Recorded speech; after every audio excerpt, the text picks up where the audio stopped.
Past indefinite tense पहचान क्या है? ता था, तिथि, तेथे या ईए, सहायक क्रिया डिड, मुख्य क्रिया एमबी फर्स्ट, अफर्मेटिव सेंटेंस। देखिए पास्ट इंडेफिनिट के जो पहचान होती है दो पार्टों में डिवाइड होती है। कितने पार्टों में? दो पार्टों में। एक में इसमें आदत को शो किया जाता है और एक में इसके एक्शन को शो किया जाता है। तो जिसमें पहचान होती है ता था, तिथि, तेथे या ईए, तो वास्तविक देखा जाए तो ये जो ता था, तिथि है, इनसे आपकी आदत का भाव आया करता है, और जो ये आपकी या ईए आया करते हैं इनमें एक्शन का भाव। ता था, तिथि बताता है कि हमारा कोई एक्शन भूतकाल में हुआ करता था, लेकिन इनसे व्यक्त हुआ करता है कि हमने कोई एक्शन किया। जब किसी वाक्य के अंत में ता था, तिथि का बोध हो जाया करता है तो ऐसे वाक्यों को बनाने के लिए मोस्टली यूज्ड टू का प्रयोग किया जाता है। किसका प्रयोग करेंगे? यूज्ड टू का। या तो लगा देते हैं वुड का प्रयोग। किसका प्रयोग? यूज्ड टू से क्या होता है कि इसमें भूतकाल की एक आदत शो हुआ करती है। यूज्ड टू से भूतकाल की आदत शो हुआ करती है, वुड से भी भूतकाल की, ये भूतकाल की आदत शो होती है। जो भूतकाल की हैबिट होती है, आदतें होती हैं, इनको शो करने के लिए। अब जैसे मैं किताब पढ़ता था, तो इसका मतलब ये हुआ कि मैं भूतकाल में कोई हैबिट या कोई एक्शन करता था। अब शायद उसे करता हूँ या नहीं करता, लेकिन मैंने किताब पढ़ा ये व्यक्त कर रहा है कि हमने कोई एक्शन किया। मैं किताब पढ़ता था मतलब हमने भूतकाल में कोई हैबिट किया। मैंने किताब पढ़ा मतलब मैंने ये एक्शन किया। पास्ट इंडेफिनिट के अफर्मेटिव वाले सेंटेंसों में हेल्पिंग वर्ब का प्रयोग नहीं करते। इसमें मेन वर्ब की सेकंड फॉर्म चला करते हैं। सबसे पहले लगाएंगे सब्जेक्ट, चाहे सब्जेक्ट हमारा सिंगुलर हो या प्लूरल हो, सभी के साथ वर्ब की सेकंड फॉर्म आया करती है। उसके बाद वर्ब के बाद तुरंत लगाएंगे ऑब्जेक्ट। यहाँ पर अदर वर्ड का भी इस्तेमाल कर देते हैं अगर आ गए हैं। जैसे राज ने गीत गाया, तो यहाँ पर स्पष्ट है कि राज ने कोई एक्शन किया। तो यहाँ पर एक सेंटेंस राज, अब गाने की सेकंड फॉर्म हो जाएगी sang, राज sang ए song। उसके बाद अगर यहाँ पर ताथा लगा दिया जाए, जैसे राज गीत गाया करता था, तो राज गीत गाया करता था मतलब ये है यहाँ पर ताथा से स्पष्ट हो रहा है कि कोई एक्शन भूतकाल में हुआ करता था। ये हमारी आदत को शो कर। तो जब कोई एक्शन या हैबिट भूतकाल में शो होती है तो उसको बनाने के लिए किसका प्रयोग करेंगे? यूज्ड टू का या तो वुड का प्रयोग करेंगे।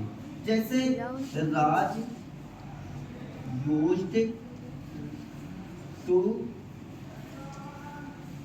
सिंग अ सॉन्ग, ऐसे।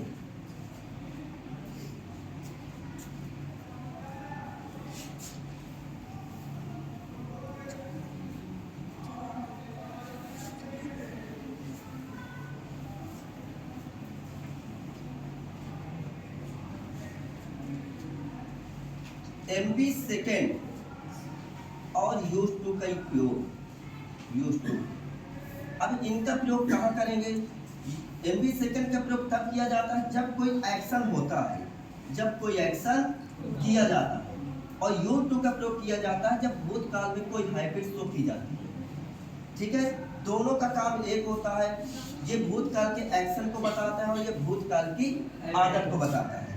जब यहाँ पर ताथा तिथि का बोध होगा तो इसका मतलब ये स्पष्ट हो जाएगा कि यहाँ पर कोई एक्शन हुआ करता था, और जब यहाँ पर या ईए लगा देंगे तो इसका मतलब हो जाएगा कि ये एक्शन हमने किया। अब जब यूज्ड टू का प्रयोग करेंगे तो यूज्ड टू के साथ आप वुड का भी प्रयोग कर सकते हैं। जो अर्थ यूज्ड टू का होता है वही अर्थ आपके वुड का भी होता है। जैसे यहाँ पर यूज्ड टू की पहचान इस प्रकार से कुछ होगी। यदि क्रिया के तुरंत बाद कर्ता था शब्द का बोध हो जाए, यदि क्रिया के तुरंत बाद कर्ता था का बोध हो जाए तो ऐसे वाक्यों को दर्शाने के लिए यूज्ड टू का प्रयोग किया जाता है। क्रिया की पहचान क्या होगी? क्रिया के बाद कर्ता शब्द का बोध होना। जैसे मैं पतंगे उड़ाया करता था। मैं पतंगे उड़ाया करता था, ये हमारी क्रिया है और क्रिया के बाद यहाँ पर करना था, मतलब भूतकाल में कोई एक्शन हुआ करता था। ये बनेगा I used to sing a song. Use के बाद बाकी उड़ाने की बात है। I used to fly the kites. ये बनेगा सेंटेंस ऐसे, यानी भूतकाल में होने वाली आदत को शो करने के लिए यूज टू का प्रयोग करते हैं। इसी तरह से जब हमारा निगेटिव सेंटेंस होगा, जब निगेटिव सेंटेंस होगा तो निगेटिव वाले वाक्यों में पास्ट इंडेफिनिट के अफर्मेटिव में हेल्पिंग वर्ब का प्रयोग नहीं करते। पास्ट इंडेफिनिट के अफर्मेटिव में हेल्पिंग वर्ब का प्रयोग नहीं करते, इसकी जगह पर सेकंड फॉर्म लगाए। लेकिन जैसे निगेटिव सेंटेंस आता है तो निगेटिव सेंटेंस से आपके हेल्पिंग वर्बें लगना शुरू हो जाती है। तो इसका हिंट होगा, सबसे पहले सब्जेक्ट लगाएंगे, उसके बाद डिड नॉट लगाएंगे, डिड नॉट के बाद वर्ब की पहली सूरत लगाएंगे, अब उसके बाद फिर ऑब्जेक्ट लगाएंगे। जैसे वह गीत नहीं गाता था, वह गीत नहीं गाता था, तो हो जाएगा ही माने वह। अब यहाँ पर सहायक क्रिया डिड और नॉट का प्रयोग कर देंगे, तो he did not sing a song. Past indefinite के निगेटिव वाले सेंटेंसों में डिड नॉट का प्रयोग करेंगे। इसका प्रयोग करेंगे डिड नॉट का। उसके बाद अगर यही सेंटेंस हमारा भूतकाल की आदत को शो करने वाला हो तो यहाँ पर वो बनेगा, सबसे पहले लगाएंगे यूज टू का हिंट में, हिंट नंबर 2। सबसे पहले आपका सब्जेक्ट होगा, सब्जेक्ट के बाद यूज्ड होगा, यूज्ड के बाद नॉट होगा, नॉट के बाद टू होगा, और टू के बाद वर्ब की पहली सूरत, फिर उसके बाद ऑब्जेक्ट लगा देंगे। जैसे किसान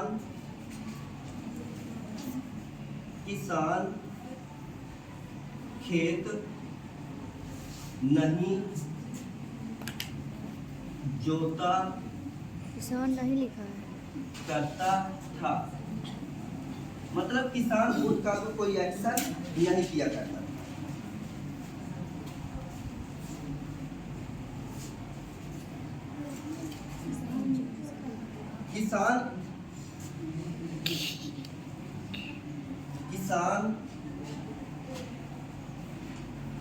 किसान खेत नहीं जोता करता था। तो यहाँ पर किसान कौन सा काम नहीं किया करता था? जोतने वाला। ये भूतकाल की आदत को शो कर रहा है, तो यहाँ पर ऐसे बनेगा। सबसे पहले द फार्मर, अब यहाँ पर लगा देंगे यूज, द फार्मर यूज के बाद लगा देंगे नॉट के बाद लगा देंगे टू। अब जोतने की इंग्लिश होती है प्लाउ, PLOUGL, द फील्ड। इसको चाहे तो ऐसे भी बना सकते हैं, डिड नॉट का प्रयोग करके, द फार्मर डिड नॉट। जब डिड लग जाएगा तो यूज न लगा करके यूज का प्रयोग करेंगे, did not use to plough the field.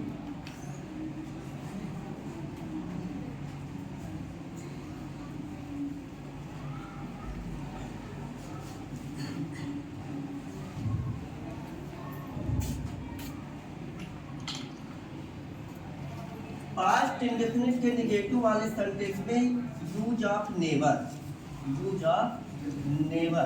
Never का प्रयोग कैसे करेंगे? नेवर मीन्स होता है कभी नहीं, नेवर मीन्स कभी नहीं। पास्ट इंडेफिनिट का निगेटिव सेंटेंस कई बेसों में बनता है। सबसे पहले नॉट का प्रयोग करके, दूसरा आता है नेवर का प्रयोग करके। पास्ट इंडेफिनिट के नेवर वाले वाक्यों में हेल्पिंग वर्ब का प्रयोग नहीं करेंगे, हेल्पिंग वर्ब का प्रयोग नहीं करेंगे। यहाँ पर मेन वर्ब की सेकंड फॉर्म लगा देंगे और मेन वर्ब की सेकंड फॉर्म के पहले नेवर का प्रयोग कर देंगे।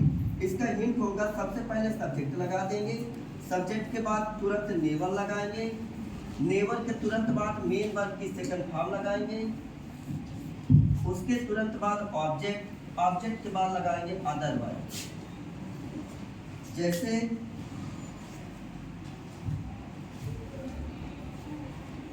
वह झूठ कभी नहीं, वह झूठ कभी नहीं बोलता था, वह झूठ कभी नहीं बोलता था। तो ही मीन्स हुआ है झूठ बोलना। याद रखना, झूठ बोलने के लिए, झूठ बोलने के लिए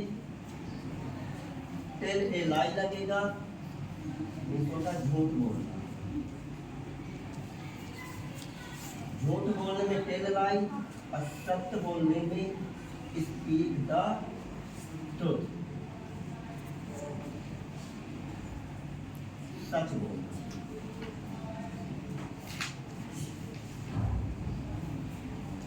झूठ बोलने में टेल लाई, सत्य बोलने में स्पीक द ट्रुथ। तो हो जाएगा ही माने बाय, नेवर माने कभी नहीं, ही नेवर। अब टेल की सेकंड फॉर्म लग जाएगी टोल्ड, ही नेवर टोल्ड ए लाई। ये आपका ऐसे बनेगा।